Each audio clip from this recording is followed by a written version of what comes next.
ಕೊಟ್ಟಂಥ ತಾಯಿ ನಮಗೆ ತಾಯಿ, ಇಡೀ ಜಗತ್ತಿಗೆ ತಾಯಿಯಾಗಿರ್ತಕ್ಕಂಥವಳು ಭೂದೇವಿ.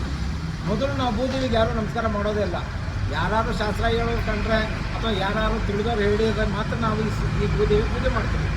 ಆದರೆ ಪಾಪ ಮಾಡಿರು ಪುಣ್ಯ ಮಾಡಿರು, ನೀನು ಒಳ್ಳೆಯವನಾಗಿರು ನೀನು ಕೆಟ್ಟವನಾಗಿರು, ತನ್ನ ಹೊಟ್ಟೆ ಒಳಗೆ ಹಾಕೊಳ್ಳುವಂಥ ಈ ಭೂದೇವಿಗೆ ಮೊದಲು ನಮಸ್ಕಾರ ಮಾಡಬೇಕು. ಬೆಳಿಗ್ಗೆ ಎದ್ದ ತಕ್ಷಣವೇ ಏಕದಮ್ ಎದೊಳ್ಬಾರ್ದು. ಒಂದು 5 ನಿಮಿಷ ಕುಳಿತು ಕಾಲು ಮಡಚಿ ಅನಂತರ ಕಾಲನ್ನು ನಾನು ನಿನ್ನ ಮೇಲೆ ನಾನು ಹಿಡ್ತಾ ಇದ್ದೀನಮ್ಮ ಕ್ಷಮೆ ಇರಲಿ ಅಂತೇಳಿ ಆ ಭೂದೇವಿಗೆ ನಮಸ್ಕಾರ ಮಾಡಿಕೊಂಡು ಕಣ್ಣಿಗೆ ಹೊತ್ಕೊಂಡು ಆಮೇಲೆ ಕಾಲು ಕೆಳಗೆ ಬಿಡಬೇಕು. ಅದಾದ ನಂತರದಲ್ಲಿ ನಾವು ಹೊರಗಡೆ ಬಂದು ಸೂರ್ಯದೇವರಿಗೆ ನಾವು ಕೈಕಾಲು ಮುಖ ತೊಳೆದವರು ಸಿಗ್ತಾ ಇಲ್ಲ, ಸೂರ್ಯನಾರಾಯಣನ ನೋಡಿ ನಮಸ್ಕಾರ ಮಾಡಬೇಕು. ಸೂರ್ಯನಾರಾಯಣ ನಮಸ್ಕಾರ ಕಾಣಕಾಲೆಯಿಂದ ಒಂದು ಯಾವುದೋ ಒಂದು ವೃಕ್ಷ, ಹಸಿರು ತೆಂಗಿನ ಮರ ಹಾಕ್ಬೋದು, ಹತ್ತಿ ಮರ ಹಾಕ್ಬೋದು, ಹರಳಿ ಮರ ಹಾಕ್ಬೋದು, ಯಾವುದೇ ವೃಕ್ಷ ಅದನ್ನು ನೋಡಿ ಕಣ್ಣು ಹೊತ್ಕೊಳ್ಬೇಕಂತೆ. ವನದೇವರಿಗೆ ನಮಸ್ಕಾರ ಮಾಡ್ಕೊಳ್ಬೇಕಂತೆ.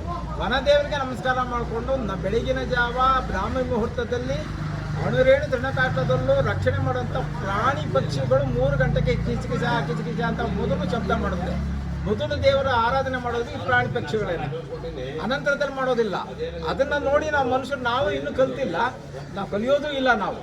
ಯಾಕೆ ರಾತ್ರಿ 1 ಗಂಟೆ 2 ಗಂಟೆವರೆಗೂ ನೋಡಬಾರ್ದು. ನೋಡ್ತೀವಿ ಸಿನಿಮಾಗಳು ನೋಡ್ತೀವಿ, ಯಾವುದೋ ಸೀರಿಯಲ್ಗಳು ನೋಡ್ತೀವಿ, ಬೆಳಗಿನ ಜಾವ ಚೆನ್ನಾಗಿ ನಿದ್ರೆ ಹಿಡಿದಿರುತ್ತೆ. ಈ ರಾಹು ಮತ್ತು ಕೇತು, ಈ ರಾಹು ಅನ್ನೋ ದೇವರು ಬೆಳಗಿನ ಜಾವ 3 ಗಂಟೆಯಿಂದ 6 ಗಂಟೆ ಒಳಗೆ ಯಾರು ಎಚ್ಚರಾಗಿರ್ತಾರೆ ಆ ರಾಹು ದೇವರು ನಮ್ಮನ್ನು ಉತ್ತೇಜಿಸಿ ನಮ್ಮ ಮಾರ್ಗವನ್ನು ಶುದ್ಧ ಮಾಡಿಕೊಡ್ತಾನಂತೆ. ದೊಡ್ಡವ್ರು ಹಿಂದೆ ಹೇಳ್ತಾ ಇದ್ದಿದ್ದು, ರಾಹು ನಿನ್ನಲ್ಲಿ ಕುಳಿತುಕೊಂಡಾಗ ರಾಹು ಕೊಟ್ಟಂಗೆ ಬದುಕಿಸ್ತವನ್ನ ದೇವರಿಲ್ಲ, ಕೆಡಿಸಿದಂಥ ಗ್ರಹ ಇಲ್ಲ. ಈ 9 ಗ್ರಹಗಳಲ್ಲಿ ರಾಹು ದೇವರು.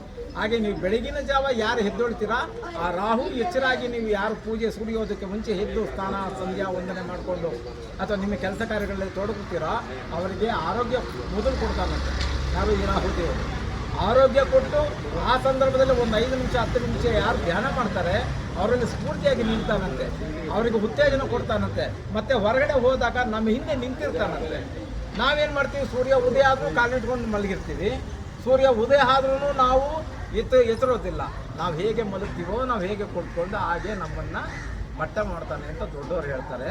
ಅದರಿಂದ ಮೊದಲು ಹೇಳೋದಕ್ಕೆ ಮುಂಚೆ ಭೂದೇವಿನ ನಮಸ್ಕಾರ ಮಾಡಿಕೊಂಡು ಈ ಭೂದೇವಿಗೆ ನಮಸ್ಕಾರ ಮಾಡಿ 1-2 ಲೋಟ ನೀರು, ಅಮ್ಮ ನಿನ್ನ ಮೇಲೆ ನಾನು ಇದ್ದೀನಿ, ನನ್ನನ್ನು ರಕ್ಷಣೆ ಮಾಡ್ತಾ ಇದ್ದೀಯಾ, ನಾನು ಏನು ಒಳ್ಳೇದು ಮಾಡ್ತೀನಿ ಕೆಟ್ಟ ನೀನು ಬಟ್ಟೆ ಒಳಗೆ ಹಾಕ್ಕೊಳ್ತೀಯ ತಾಯಿ, ನೀನು ಒಂದು ನಮಸ್ಕಾರ ಮಾಡಿ ಒಂದು ಅಶ್ರಮ ನಾವು ಒಂದು 2 ಅಕ್ಷತೆನ ಹಾಕಿ ಒಂದು ಹೂ ಇಟ್ಟು ನಮಸ್ಕಾರ ಮಾಡಿಕೊಂಡು ಮೊದಲು ಭೂದೇವಿಗೆ ನಮಸ್ಕಾರ ಮಾಡಬೇಕು. ಅನಂತರ ಸೂರ್ಯದೇವರಿಗೆ ನಮಸ್ಕಾರ ಮಾಡಬೇಕಂತ. ಯಾಕಂದರೆ ಸೂರ್ಯ ಹುಟ್ಟಿ ನಾವು ಮತ್ತೆ ಮುಳುಗೋರಿಗೆ 2 ಸಲ ಮಾಡ್ತೀವಿ, ಆದರೆ ಹುಟ್ಟಿ 1 ಸಲ ಮತ್ತು ಸಾಯುವವರೆಗೂ ಈ ಭೂದೇವಿ ಕಾಯ್ತಾರೆ. ಅದರಿಂದ ಈ ಭೂದೇವಿಗೆ ಅಷ್ಟು ಒಂದು ಮಹತ್ವ ಇದೆ. ಮೊದಲು ಭೂಮಿ ಪೂಜೆ ಮಾಡಿಕೊಡ್ರಿ, ಅನಂತರ ಸೂರ್ಯನಾರಾಯಣ ಪೂಜೆ ಮಾಡಿಕೊಡ್ರಿ. ಸೂರ್ಯನಾರಾಯಣ ಪೂಜೆ ಮಾಡಿಕೊಂಡು ನಮ್ಗೆ ಜಾಸ್ತಿ ವಿದ್ಯೆ ಇರಲ್ಲ, ಬುದ್ಧಿ ಇರಲ್ಲ, ಬುದ್ಧಿ ಮಟ್ಟ ಏನು ಹೇಳಿದ್ರು ನಮ್ಗೆ ಶ್ರೇಯಸ್ಸಿಲ್ಲ ಅನ್ನೋರಿಗೆ ಬೆಳಗಿನ ಜಾವ ಒಂದು 21 ನಮಸ್ಕಾರ ಸೂರ್ಯನಾರಾಯಣಗೆ ಯಾರು ನಮಸ್ಕಾರ ಮಾಡ್ತಾರೆ ಆ ದಿನೇ ಅದನ್ನು ನಮಗೆ ವೃದ್ಧಿ ಕೊಡ್ತಾನೆ, ನಮ್ಮನ್ನು ಕಮ್ಮಿ ಮಾಡೋದಿಲ್ಲ. ಅದರಿಂದ ಬೆಳಗಿನ ಜಾವ ಸೂರ್ಯ ಉದಯ ಆಗುವ ಸಂದರ್ಭದಲ್ಲಿ ಅಥವಾ ನೀವು ಬೆಳಗ್ಗೆ 3 ಗಂಟೆ 4 ಗಂಟೆ ಎಚ್ಚರ ಆದರೆ 10 ನಿಮಿಷ ಕೂತ್ಕೊಳ್ಳಿ, ಮೆಡಿಟೇಷನ್ ಮಾಡಿ, ಧ್ಯಾನಕ್ಕೆ ಹೋಗಿ. ಏನು ಬರೋದೇ ನಡೆಯೋದೇ ನಮ್ಮ ಮನೆ ಬಿಟ್ಟು ಬೇರೆ ಏನು ನಡೆಯಲ್ಲ. ಆದರೆ ಮನಸ್ಸಿಗೆ ಶಾಂತಿ ಸಿಗುತ್ತೆ. ಪಾಪ ಕೆಲಸವನ್ನೇ ಮಾಡು, ಪುಣ್ಯ ಕೆಲಸವನ್ನೇ ಮಾಡು. ನಿನಗೆ ನೆಮ್ಮದಿ ಬೇಕಂತಂದರೆ ಬೆಳಗಿನ ಜಾವ ಎದ್ದು ನೀವು ಒಳ್ಳೇದು ಮಾಡ್ತೀಯೋ ಕೆಟ್ಟದ್ದು ಮಾಡ್ತೀಯೋ ಅದನ್ನು ನನ್ನ ಪ್ರಾರಬ್ಧ ಕರ್ಮ ನಾವು ಮಾಡ್ತಾ ಇರ್ತೀವಿ. ಆದರೂ ಆ ಶಾಂತಿಗೋಸ್ಕರ ನೆಮ್ಮದಿಗೋಸ್ಕರ ಆದರೂ ನಾವು ಸೂರ್ಯದೇವರನ್ನ ನಮಸ್ಕಾರ ಮಾಡಬೇಕು.